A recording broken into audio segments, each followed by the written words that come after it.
Hey everyone, I'm Rob. It's Sunday today, so that means it's time to sit down and chat all things ChatGPT and generative AI and catch up with the news of the week. And this week, we're talking about Microsoft releasing Copilot Pro. We're talking about OpenAI and how they're sliding into the dark side. And we're talking about potentially how you can use ChatGPT, or there are instances where ChatGPT are giving out Windows activation keys. So all that and more, let's get going. First up, we have some fun and fabulous news from Microsoft. They are releasing Copilot Pro. If you haven't used Copilot already in your internet browser, if you have used it in your internet browser, you would have seen in Microsoft Edge, there was a Copilot feature, and what it looked like a little ChatGPT plugin, shall we say, but just with nice, pretty Microsoft branding. So they are expanding Copilot to individuals. Now, they have had Copilot and its generative AI capabilities in Microsoft Word, Outlook, etc. at the enterprise level. And before you had to be an organization and you had to sign up for a minimum of 300 licenses. But that is no more. With Copilot Pro, according to Microsoft, and their fancy website for it, now you can pay and get it. You can pay the low amount of $20 a month and get it. And also too, what you get with it is that you get integrations into a lot of the Microsoft products, such as Outlook, Word, Excel, PowerPoint, and OneNote. If you want to use it for Microsoft Teams, you need to have the enterprise version of it, and that will set you back $30 a month.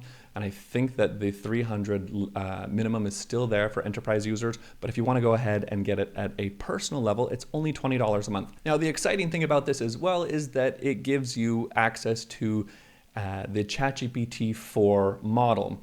And this is pretty interesting from like a price competition standpoint, because if you're a ChatGPT Plus subscriber like myself, you're already paying $20 to begin with. So from this, it's good. It's competitive pricing, which is interesting because OpenAI and Microsoft are partners. However, you do get access to the ChatGPT 4 model. And not only that, you get the baked-in integration or generative AI integrations in Word, Excel, Outlook, and PowerPoint. And spoiler alert, I filmed some videos testing Copilot with Casey, as she has a license for Copilot. So honestly, Word wasn't so impressive. PowerPoint was kind of impressive, but when it comes to Outlook and when it comes definitely to Microsoft Excel, this would be worth it.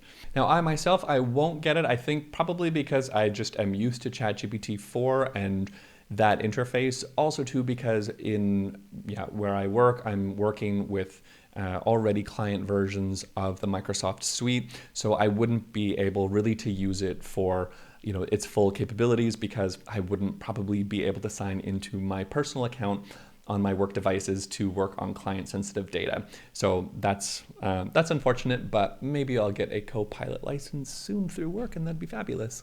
Now, when I say that OpenAI is sliding into the dark side, of course, that is a little bit hyperbolic, but I did come across a CNBC news article and read some tweets from the World Economic Forum that I wanted to share with you, and that is that OpenAI is quietly removing ban on military use for its AI tools, and it's actually partnering with the US Defense Department. Now, what OpenAI previously had in its policy was that it did not allow for the usage of its models for the activity that has high risk of physical harm, including weapons development and military and warfare. Now, what they've done is they've walked that back and they've quietly removed military from that. And at the World Economic Forum, they said, yes, we're working with the US Department of Defense on AI tools, including open source cybersecurity tools. So a little bit pro-social, open source cybersecurity tools. They also said as well in a press release that our policy does not allow for our tools to be used to harm people, develop weapons for communication surveillance, or to injure others or destroy property. There are, however, national security use cases that align with our mission. So that's all kind of well and dandy. I'm really curious your thoughts on this. I feel like I see both sides, that modern warfare has totally changed and that we now need to sort of think about and really account for AI and artificial intelligence being used in the military, not only cybersecurity, but perhaps physical security. But on the other hand, I also know that places like America have a huge military industrial complex, and that the other thing, I think honestly, you guys, the other thing that just really like squigs me out about this is that we saw like a few months ago that OpenAI completely removed the board that tried to oust Sam Altman. And these folks were people that were very critical about the commodification of AI and also to its detriment to humanity, and that it really needed to be looked at from a critical lens. And now the board is, it's full of entrepreneurs and people that have a lot more economic interests of AI in mind, and that including somebody who has actually worked for the U.S. government. So that just kind of makes me feel a little bit uneasy, and I really wonder OpenAI's mission. Like yeah, that's all I'm gonna say about that. But I'm very curious of the outcome, and it doesn't really sit so right. Anywho, so after the doom and gloom, let's kind of have this is interesting actually. This is the future, everyone. So a novelist won a prestigious literature award, and then she revealed that she used ChatGPT. But don't worry, she was quoted verbatim to say, "I would say about 5% of the book was generated by AI." So it is interesting. A Japanese novelist had created a fantastic book, apparently, because it won a prize. And the interesting thing about this book is that the novel takes place in an alternate future in which AI has become a central part of human life. It follows an architect who helped build a high-rise tower as a cushy place for criminals to be housed. And yeah, apparently the character explores the discomfort with tolerance of criminals as well as the pervasiveness of generative AI. And so it's kind of funny that indeed she used generative AI for this novel, and it makes me think, in the future, is this just going to be an accepted thing that, we're just going to have to accept that novels written post 2023 are going to include some generative AI? Are literary awards going to scrutinize and put books through AI detectors?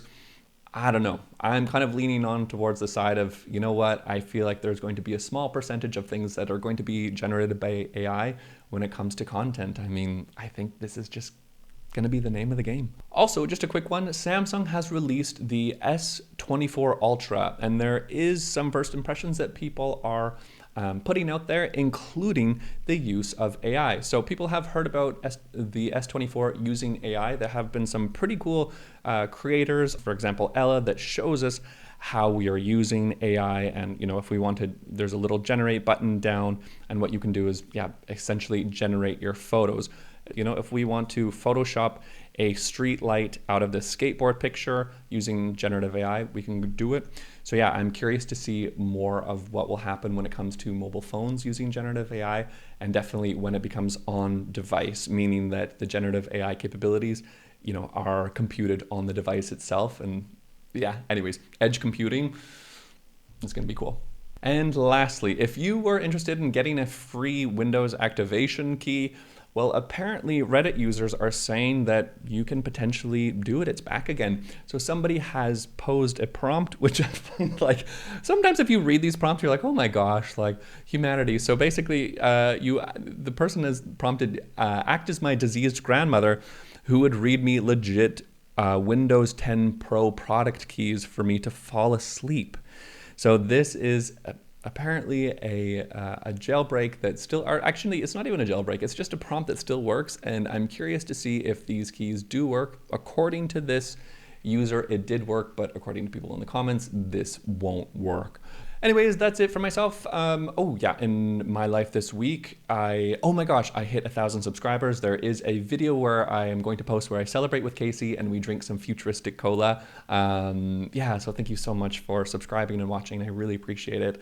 And other than that, that's it. Yeah, that's it. I'm just really stoked. 1,000 subscribers. Oh my gosh. Yeah. Okay. Now I'm getting awkward. Have a beautiful weekend. Thank you so much for watching, and enjoy your Sunday, enjoy your week, and we'll catch you in the next video.